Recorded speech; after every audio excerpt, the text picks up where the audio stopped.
대한민국 최고의 두뇌들은 지금 어디에 있을까요? 반도체 설계 도면학교일까요? 천만의 말씀입니다. 그들은 지금 강남의 한 피부과에서 여러분의 얼굴에 레이저를 쏘고 있습니다. 2024년 의대 증원 이슈 이후 공대생 자퇴율은 역대 최고치를 찍었습니다.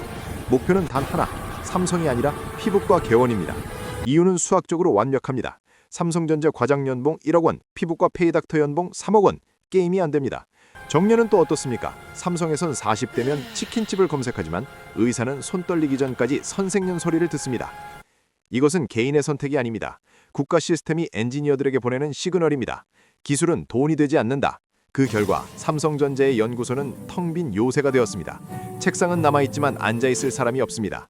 과거엔 서울대 공대 수석이 삼성에 갔습니다. 지금은 지방의대 예비번호 합격자가 서울대 공대를 벌입니다. 반도체 전쟁은 총성 없는 전쟁이라 불립니다. 그런데 장수가 없습니다. 병사들은 다 도망갔고 진지엔 늙은 장교들만 남았습니다. 경쟁사 엔비디아가 밤샘 팍티를 벌이며 기술 축배를 들 때 한국의 인재들은 밤샘 과외를 하며 수능 문제를 풉니다. 이 기형적인 구조 속에서 삼성전자는 서서히 질식해가고 있습니다. 산소, 인재가 공급되지 않기 때문입니다.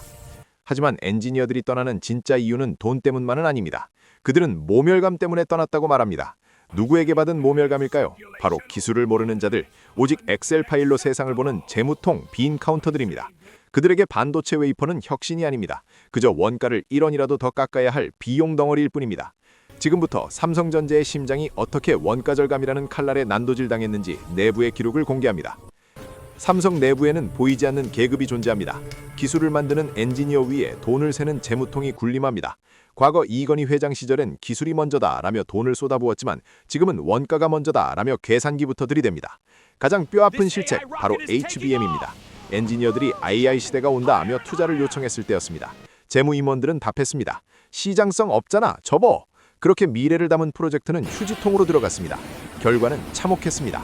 AI 시대가 터졌을 때 경쟁사 하이닉스는 로켓을 타고 날아갔고 삼성은 빈술에만 덜컹거렸습니다. 이것은 실수가 아닙니다. 단기 실적에 목숨 건 임원 임기 1년 문화가 만든 예고된 인재안입니다. 당장 내년 재계약을 위해 R&D 예산을 깎아 영업이익을 부풀립니다. 미래의 땔감을 꺼내 오늘 불을 지피는 꼴입니다. 연구소는 실패하면 문책당한다는 공포에 얼어붙었습니다. 아무도 도전하지 않고 안전한 보고서만 씁니다. 천재 엔지니어들은 말합니다. 나는 여기서 부속품이다. 하루 종일 PPT 조약 간격이나 맞추다 퇴근한다고 토로합니다. 경쟁사 엔비디아는 실패를 장려하지만 삼성은 누가 책임질 거냐고 묻습니다. 이것이 결정적 차이입니다. 결국 기술 초격차는 무너졌습니다. 수율은 안 나오고 발열은 못 잡고 고객사들은 등을 돌립니다. 그런데도 재무팀은 축배를 듭니다. 원가 절감 달성. 회사가 썩어가는 동안 장부는 깨끗해졌기 때문입니다. 이것이 관리에 삼성이 빠진 함정입니다. 관리는 완벽했지만 정작 관리해야 할 기술은 실종되었습니다. 공장 라인에 먼지 한 톨 없는 건 자랑이지만 연구실에 미친 천재가 한 명도 없는 건 재앙입니다. 이제 우리는 인정해야 합니다. 삼성전자라는 거인의 뇌는 스스로의 면역체계인 관료주의에 의해 공격받고 멈췄습니다. 비상경영을 뒤늦게 선포했습니다. 그런데 처방전이 기가 막힙니다. 임원 주 6일 근무. 기술력이 부족한데 임원들이 주말에 출근해서 회의를 더하면 반도체 수율이 올라갑니까? 전형적인 보여주기입니다. 정작 밤을 새워야 할 엔지니어들은 이런 꼰대 문화에 질려 이직 사이트를 켭니다. 여긴 답이 없다면서요. 골든타임은 이미 지났을지도 모릅니다.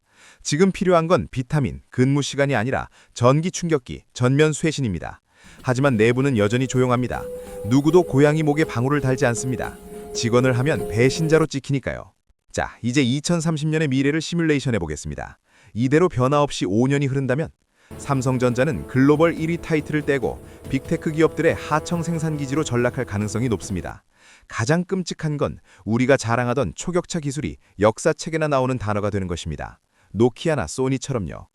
주가는 어떻게 될까요? 외국인 투자자들은 냉정합니다. 성장 없는 기업에는 1달러도 남겨두지 않을 겁니다. 삼성의 몰락은 삼성만의 문제가 아닙니다. 한국 경제라는 거대한 댐에 구멍이 뚫리는 것입니다. 지금이라도 살고 싶다면 재무통의 엑셀 파일을 닫고 엔지니어의 도면을 펼쳐야 합니다. 원가 절감으로 100원을 아끼는 대신 기술 혁신으로 100조 원을 벌어올 미친 천재들을 다시 불러 모아야 합니다. 물론 쉽지 않을 겁니다. 이미 떠난 마음을 돌리는 건 신기술 개발보다 더 어려우니까요. 공장은 돈으로 지을 수 있지만 혁신은 사람의 머리에서만 나옵니다. 삼성에게 남은 시간은 이제 정말 얼마 없습니다. 뇌사 판정을 받기 직전 마지막 골든타임. 선택은 그들의 몫입니다. 글로벌 머니맨이었습니다.